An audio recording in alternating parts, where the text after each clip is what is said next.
오늘 스페셜 멘토로 모신 이분은요, 말씀의 권위가 사라진 이 시대에 오직 예수 그리스도의 복음만 자랑하기로 결단하신 분입니다. 네, 예배사역 선교단체 더 콜링 대표이신 오택주 목사님 자리해 주셨습니다. 어서 오세요. 네, 반갑습니다. 안녕하세요. 반갑습니다. 안녕하세요. 네. 더 콜링은 어떤 사역을 하는 단체고 오늘 톡톡과 함께 하시는 소감은 어떠신지 말씀 한번 부탁드릴게요. 더 콜링은 이제 말씀의 권위가 사라지고 또 화려함만, 또 감성만 이런 자극하는 네. 예배 이 시대 속에서 그 우리의 삶의 최고의 권위는 하나님의 말씀임을 강조하면서 또 그렇게 말씀 사역의 중요성을 외치면서 또 그렇게 말씀으로 영혼을 살리는 사역을 하고 있습니다. 네, 오늘 함께 해주셔서 감사하고요. 네, 감사합니다. 기대하겠습니다. 네, 좋은 말씀 부탁드릴게요. 먼저 제작진 이메일로 배달된 첫 번째 사연을 샤론 씨가 소개해 주시겠습니다. 네. 저는 하나님을 너무 사랑하는 청년 정민기라고 합니다. 최근에 하나님을 인격적으로 만나고 나서 제가 받은 이 크신 사랑을 많은 사람들에게 알려야겠다는 마음이 간절해졌습니다. 그래서 어떻게 복음을 전해야 할까 고민하다가 일주일에 한 번씩은 제 발길이 닿는 곳에 가서 기타를 치며 찬양을 부르고 있습니다. 그렇게 반년이 지났는데 거리에서 찬양을 하면 할수록 24시간 찬양으로 복음을 전하는 일만 하고 싶은 겁니다. 전 세계를 돌아다니며 복음을 알지 못하는 영혼들을 만나면서 말이죠. 잘 곳이 없으면 노숙도 하고요. 너무 허황된 꿈일까요? 부모님은 정신 차리라며 이제 곧 결혼도 할 나이고 돈 모을 생각하라며 극구 반대를 하십니다. 저의 이런 비전을 알아주고 응원해주는 배우자를 만나고 싶은데 제가 평생 일도 안 하고 길거리 돌아다니며 찬양한다고 하면 아무도 저와 결혼해주지 않겠죠. 제 마음속에는 전 세계를 누비며 찬양 사역을 하는 것에 대한 뜨거운 마음이 있는데 제가 너무 무모하게 사역에만 올인하는 것인지 현실도 어느 정도 생각을 해야 할지 혼란스러워요. 네. 오택주 목사님, 네. 청년의 때가 참 힘든 게 이렇게 네. 현실과 이론의 중간 단계이잖아요. 네. 그래서 그런 것 같은데 순수하게 사역은 하고 싶은데 현실 때문에 고민하는 이 청년에게 어떤 멘토링 들려주시겠어요? 저는 사실 이제 먼저 우리가 청년이잖아요, 이분들이. 네. 근데 사실 저도 청년이거든요. 우리 차 목사님도 청년이고. 왜냐하면 이제 성경에서 저는 이제 청년이라는 말을 좀 우리가 잘 정의를 내렸으면 좋겠어요. 먼저 가장 중요한 건 네. 성경에서 청년이라는 것은 10대, 20대 이런 나이를 청년이라고 하지 않고 징집 대상자라는 말이거든요. 이게. 그러니까 나라를 위하여 부름을 받은 자. 이게 이제 청년이라는 말입니다. 히브리어의 어원이.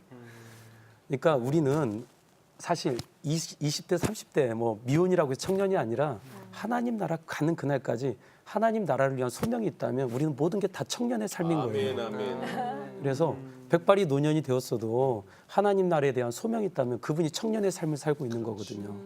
그게 성경에서 말하는 청년이에요.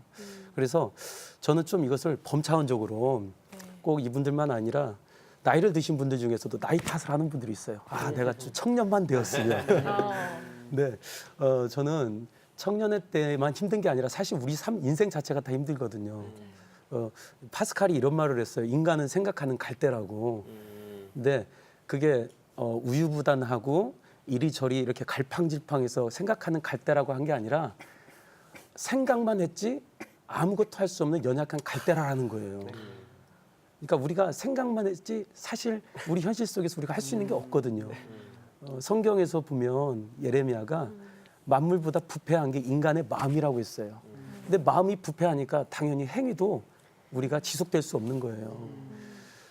그래서 저는 항상 제가 청년의 사역을 하지만 청년들에게 이걸 강조를 해요. 열심과 열정 중요하다. 하지만 그것보다 가장 중요한 것은 너의 그 나약한 의지가 하나님의 은혜가 아니면 너는 그 일을 감당할 수 없다. 그래서 열심과 열정 그게 중요한 게 아니라 저는 우리 청년들에게 가장 먼저 예수님의 은혜를 먼저 배웠으면 좋겠어요. 그 은혜가 우리를 사역하게 하더라고요.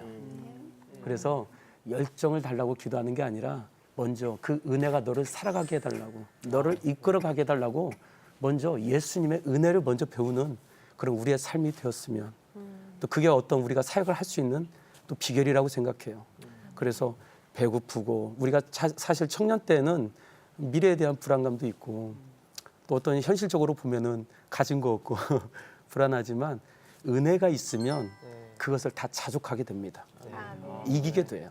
그래서 우리 청년들 그리고 또 이 방송을 시청하는 여러분들에게도 어떤 열심과는 여러분들의 어떤 인간의 열심보다는 하나님의 은혜를 먼저 배우고 그 은혜가 여러분들을 압도하며 이끌어갈 수 있는 그런 삶이 되었으면 좋겠어요. 한 가지 네. 우리 청년들에게 좀 위로를 네. 말하고 싶다면, 그러니까 요즘 청년들 보면 너무 이렇게 뭔가 성공하는 게 이게 하나님의 어떤 축복을 받은 것 마냥, 그래서 뭔가 잘 돼야 그게 이제 나의 어떤 자랑이 되고 믿음의 고백이 되는데, 사실 성경에서는 그것을 우리가 복이라고 하지 않고 성공이라고 하지 않거든요. 그러니까 성경에 보면 예수님께서도 그 솔로몬의 영광보다 들꽃의 영광이 더 크다고 했어요.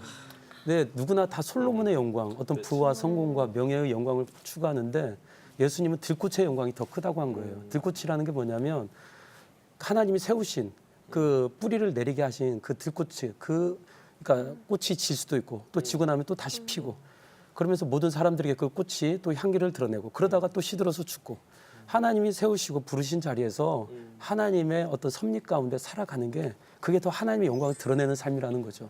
근데 우리는 들꽃이 되는 걸 싫어하고 막 옮겨다니면서 자랑하고 싶고 내 영광을 드러내고 싶은 거예요. 그래서 제가 청년들에게 참 당부하고 싶은 것은, 어서 세상의 성공의 기준을 가지고 우리가 하나님의 어떤 복을 받았다, 하나님의 은혜를 누리고 있다라고 좀 그런 것을 좀 말을 하는 걸 좀 우리가 안 했으면 좋겠어요. 네. 그 어떻게 보면 하나님의 이름을 빙자해서 너무 우리가 어떤 내 자랑을 하고 다니는 삶이 아니나. 그래서 저는 여러분들이 밥 세끼 남들처럼 못 먹고 뭐 좀 남루한 삶을 살고, 그리고 부족해도 하나님이 여러분들의 인생에 개입하셔서 그 자리에다가 여러분들 세우셨다면 그게 여러분들의 정말 영광된 삶이라는 것을 그렇게 아셨으면 좋겠어요.